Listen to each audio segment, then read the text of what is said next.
Right now, we are still clamoring for restructuring.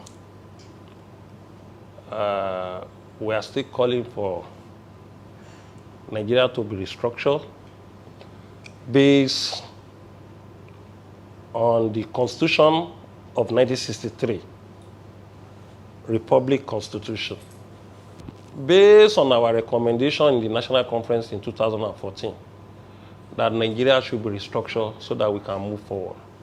And when you realize that what is happening with our governance, the government of Federal Republic of Nigeria keep on borrowing. Just of recent, the Senate have approved another $22 billion. And I have never seen this kind of assembly in my life. Rubber stamp assembly. Anything the executive took to that assembly, 100% approval is already on ground. It's automatic. And even the Senate president said that he will not deny the President Buhari on approval of anything he brought to the parliament. And so definitely our democracy has been defeated. One of the reasons we have 3 tiers of government is check and balances of democracy. The government of the people, by the people, for the well-being of the people. The parliament, the red chambers and the green chambers should be a check and balances of the excesses of the executive. And the judiciary even should check the excesses of the parliament and the judiciary. But right now we have the remaining 2 arms of government in the hand of the executive. So definitely, I believe our democracy is being threatened. We are calling for restructuring of Nigeria. That's our call now. But if Yoruba now say tomorrow that we are tired of democracy, we are tired of restructuring, we need full self-determination. Or am I to say no, as the Ààrẹ Ọ̀nà Kakanfò? If the Yoruba people said restructuring is too late, Ààrẹ, now we need full self-determination as Oodua Republic, I will be the last person that will against them, and I will support them. There is no crime for you to say you need a new nation within a nation. The Southern Cameroon is living based on what the United Nations said. In July 10, they are moving out of Cameroon. Sudan, we have the Southern Sudan moved out of the Sudan. Eritrea moved out of Ethiopia. The Indian, Bangladesh, and Pakistan moved from India. We have different nations that have split it and become their own sovereignty based on disagreement on the way of living together. And when you listen to Chief Obafemi Awolowo in 1947, they said Nigeria is not a nation, it's just mere geographical expression. And when you listen to even Tafawa Balewa did not even believe in the unity of Ahmadu Bello did not believe in the unity of Nigeria from beginning until when they have the power in their palm. But notwithstanding, I believe that with restructuring, we may not witness war. We may solve our problem at least 60%, not 100%. So that in the process, maybe we can solve the remaining 40%. So my agitation still continue on restructuring, but we have been hearing about different groups said they want Oodua Republic. By the time we gauge the acceptance of the Yoruba people, we realize that majority of the Yoruba people want Oodua Republic. I will not against it, I will support it, my brother. There is a lot of advantage, even having your nation. Already now we are a second-class citizen within the contents of Nigeria. Based on the appointment, based on the nepotism, based on what is happening yesterday. The Mayor Tiala told us that they hold Nigeria. That's a message enough. They hold Nigeria and they will rule Nigeria for life. And anything you hear from Mayor Tiala does not even need the National Assembly. What you hear from Mayor Tiala is not even stronger to the word of Arewa Consultative Forum now. Don't forget, This is the Meyati Allah that was eating us when we are in the process of Amotekun, calling us different names. Now they now told us now, they are walking to the stage of anarchy if the president did not check them. They said they will have their own security outfit. They have already recruited 5,000 and they will recruit more. And they said they have the right to stay in any person's land. That's beginning of anarchy. Any serious government should caution them with that statement. It's highly provocative. I saw about 3 or 4 monarchs who have sent that link to me. I have different calls. I said, I've seen it. But it's not yet time to respond to it. When you want to respond to issue, you prepare yourself, you respond robustly to it. I don't just jump to the media and say anything. The content of my statement have to be historical. But notwithstanding the statement coming from the North, what the government is doing has given the Yoruba zero zeal to believe in Nigeria. You know, Yoruba people don't believe on injustice. Yoruba people believe in justice. When you continue cheating Yoruba, and when Yoruba say, no, we don't agree with it anymore, that's the beginning of the problem. So I'm telling you, in the response of your question, if my people say now, today, they want self-determination or Oodua Republic, I'm ready. But now my agitation still stay, I still operate on the agitation of restructuring. We have a group, Yoruba World Congress, have already rolled out the agitation of Oodua Republic. And our people in diaspora are more interested about it. So if we realize that the pressure is becoming too much, we have to upgrade our agitation from restructuring to Oodua Republic. There's no sin in that.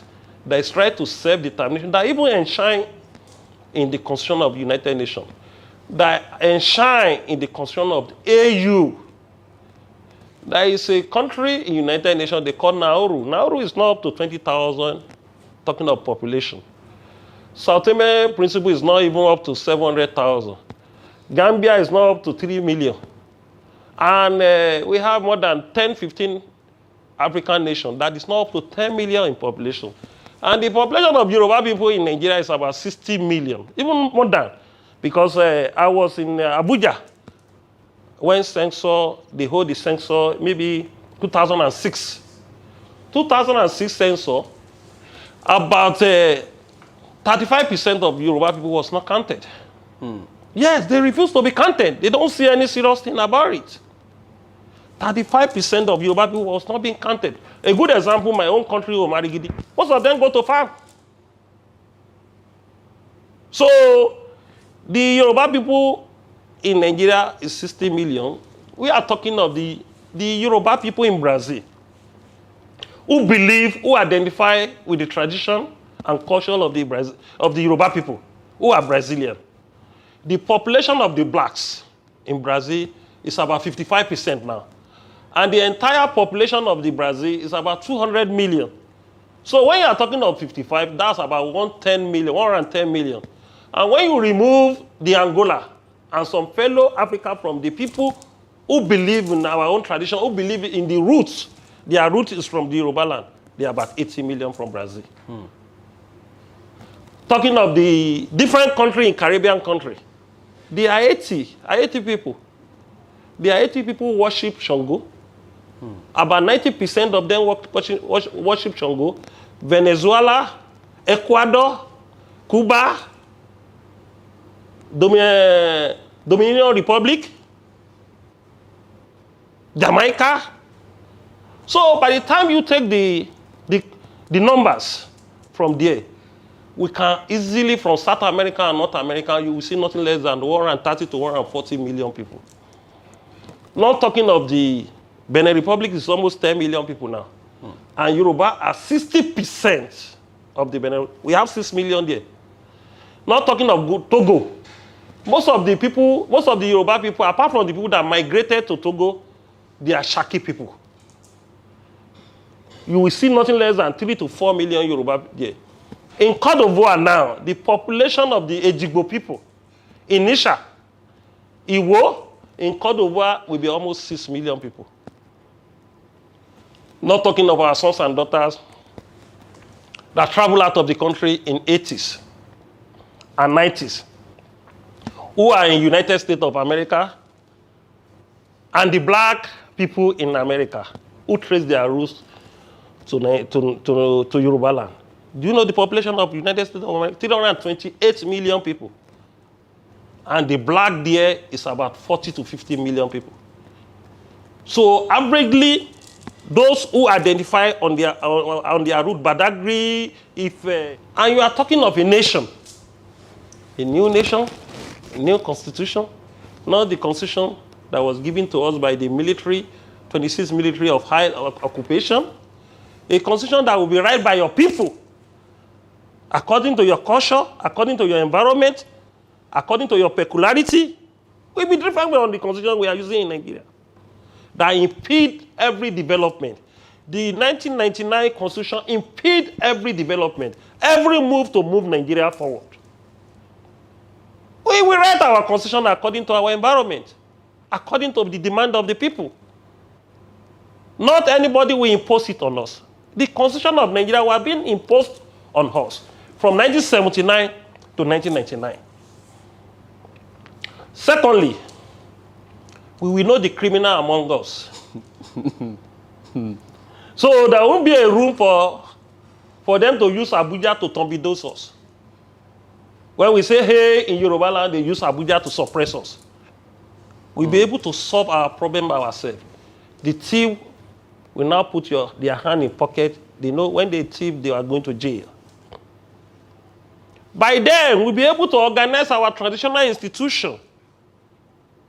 There will be a room for them to divide our obas again.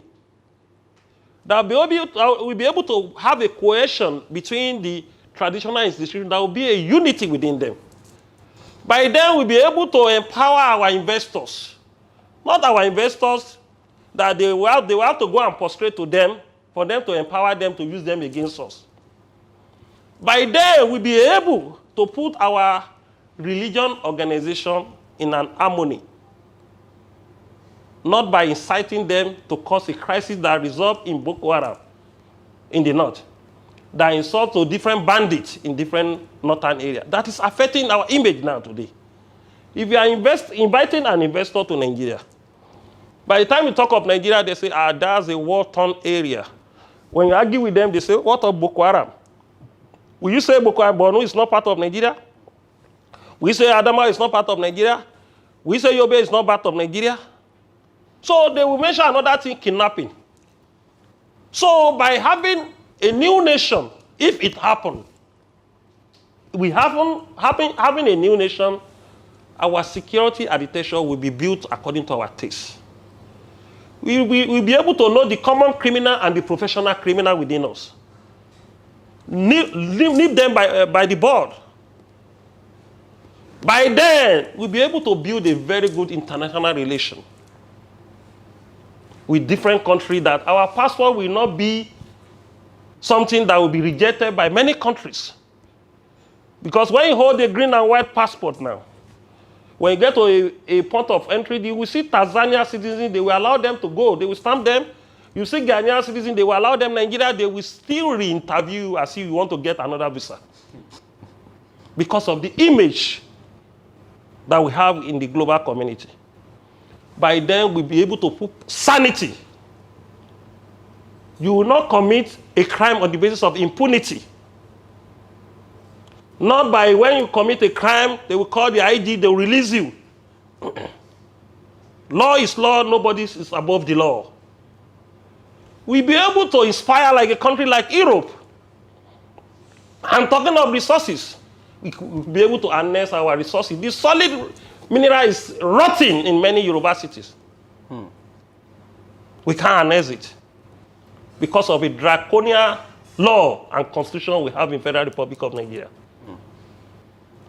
By then, the leader will be involving, not the leader they have imposed on us from Abuja.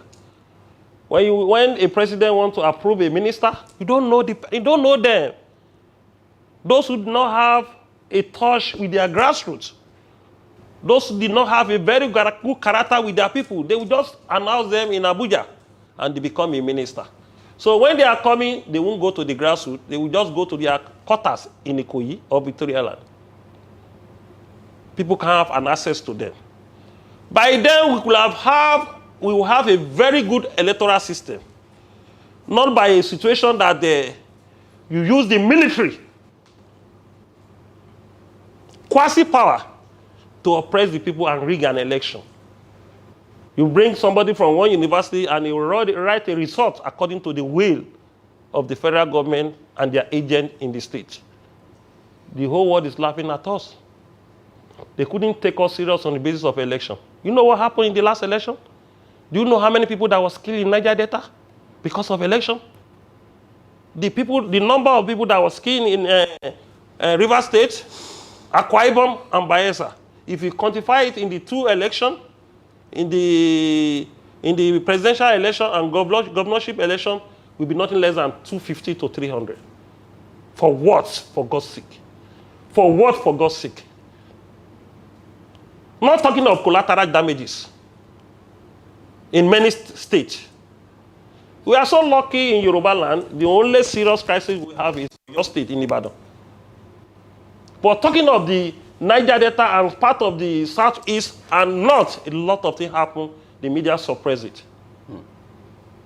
A good person who have conscience, a good person who did not believe as a shameless person, who did not want the character as a shameless person, will not be proud of that kind of nation. But we don't have choice now. That's why we're agitating for restructuring. But if there are people who want a better new nation, I don't have option, my brother. I will not be the person that will lead the crusade and say, Ganilo Daleo. You have to feel the pulse of the people. Exactly. They won't say Ganilo Daleo because they are ready to sell you out in Abuja. They are ready to go and meet the Mr. President. He's the one that caused it. I know them. They will use you to negotiate. I know how they operate. And you won't know that they are the one doing that. By the time they see you, and they have already shot you in the villa. That takes me somewhere. There was something you mentioned the other time talking about, in the past, whenever there is something like this, when one person is leading a chorus or an agitation that everybody be listening, there will be sudden mobilization of people. Everybody will be responsive towards it, and everybody will come out. I remember the June 12th agitation.